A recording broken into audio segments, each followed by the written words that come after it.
Di sisi yang lain, pemerintah Indonesia melalui Kementerian Luar Negeri menyatakan bahwa Presiden Prabowo ternyata sudah siap terbang ke Iran guna memfasilitasi dialog demi terciptanya kondisi keamanan yang kondusif di kawasan.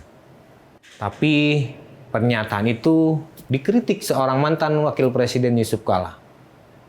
Yusuf Kala memberikan peringatan yang dingin, tapi juga jujur. Bagaimana kita mendamaikan orang yang tidak setara dengan kita? Beliau melakukan posisi tawar kita di hadapan raksasa seperti Amerika. Menurut JK, niat baik memang ada, tapi realita politik internasional seringkali lebih kejam dari sekedar jabatan tangan diplomatik. Bahasa kasarnya, kita ini siapa yang bisa mendamaikan Iran, Amerika, dan Israel?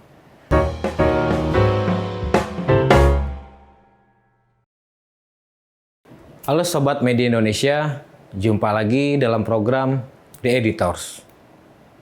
Akhir Februari 2026, di saat kita di sini masih riuh berdebat soal anggaran makan bergizi gratis, atau kita sibuk menonton drama seorang menteri yang menantang debat seorang guru besar. Tapi di belahan dunia lain, ada mesin-mesin perang yang sudah mulai dinyalakan. Pada Sabtu 28 Februari kemarin, dunia dikejutkan oleh serangan udara masif yang menargetkan jantung pertahanan Iran. Dan kali ini, itu bukan sekedar gertakan. Israel dan Amerika benar-benar menarik pelatuknya. Kabar yang paling menguncang adalah pemimpin tertinggi Iran, Ayatollah Ali Khamenei, dilaporkan gugur. Bayangan Perang Dunia Ketiga pun seakan sudah dipelupuk mata. Israel, Amerika Serikat dipastikan mulai menggalang dukungan dari negara-negara Eropa yang selama ini menjadi sekutu utama mereka. Tentunya, serangan mereka ke Iran pada akhir pekan lalu juga dilakukan berdasarkan kalkulasi yang matang, termasuk soal dukungan dari negara lain. Sama halnya dengan Iran. Serangan itu juga tentu sudah diperhitungkan oleh pejabat-pejabat tinggi negara Teluk Persia itu.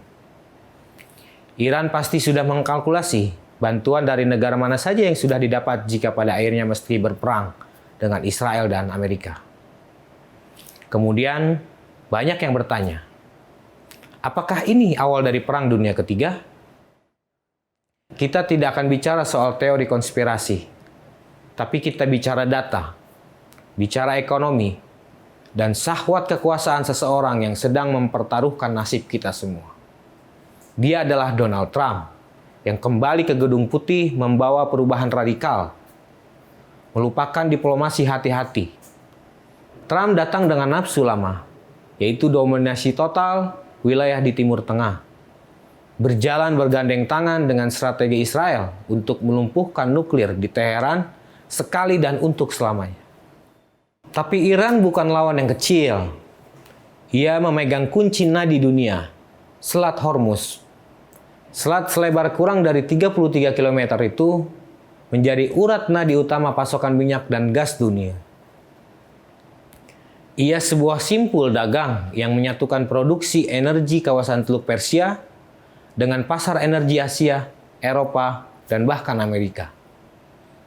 Jika jalur sempit ini ditutup sebagai aksi balasan dari Iran, maka 26% pasokan minyak dunia terhenti seketika. Kita tidak sedang bicara tentang perang lokal, tapi kita bicara soal tentang macetnya aliran energi global. Mungkin ada yang berpikir, itu kan ada jauh di sana. Apa urusannya dengan saya yang ada di Indonesia? Tentu jawabannya sangat banyak. Mari kita hitung dampaknya ke dompet kita semua. Pasca serangan itu, harga minyak mentah Brent langsung melonjak 13% ke angka $80 AS per barel.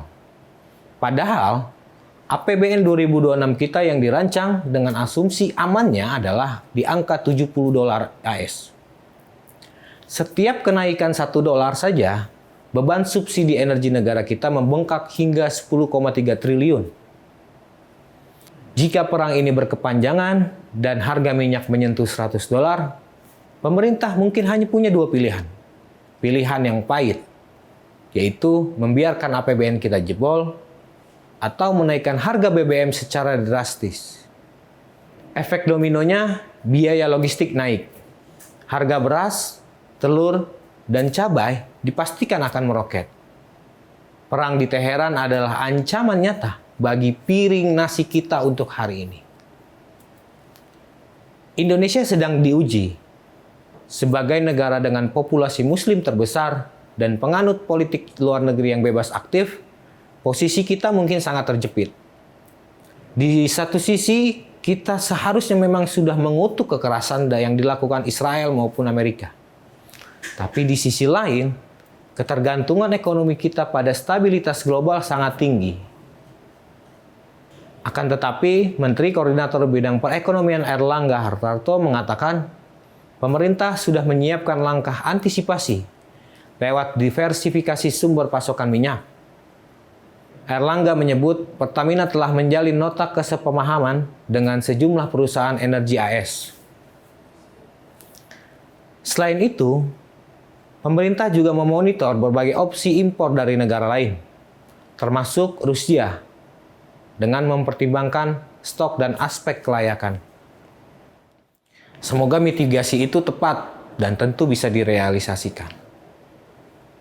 Namun, di sisi yang lain, pemerintah Indonesia melalui Kementerian Luar Negeri menyatakan bahwa Presiden Prabowo ternyata sudah siap terbang ke Iran guna memfasilitasi dialog demi terciptanya kondisi keamanan yang kondusif di kawasan. Tapi pernyataan itu dikritik seorang mantan Wakil Presiden Yusuf Kala. Dikutip dari Antara, Yusuf Kala memberikan peringatan yang dingin tapi juga jujur. Bagaimana kita mendamaikan orang yang tidak setara dengan kita? Beliau melakukan posisi tawar kita di hadapan raksasa seperti Amerika. Menurut JK, niat baik memang ada, tapi realita politik internasional seringkali lebih kejam dari sekedar jabatan tangan diplomatik. Bahasa kasarnya, kita ini siapa yang bisa mendamaikan Iran, Amerika, dan Israel? Jadi tentu seberapa dekat kita dengan Perang Dunia Ketiga, secara teknis kita sudah berdiri di ambang pintunya. Mungkin saja. Sekarang pertanyaannya, apakah para pemimpin dunia ini lebih mencintai ego mereka atau nyawa manusia? Satu hal yang pasti, apa yang terjadi di Washington, di Tel Aviv, atau Teheran, dampaknya sampai ke meja makan kita di rumah. Menurut kalian, apakah Indonesia sudah cukup tangguh menghadapi badai ekonomi dan keamanan yang sudah di depan mata ini? Atau kita hanya sedang menunggu bom waktu? Tulis pendapat Anda di kolom komentar.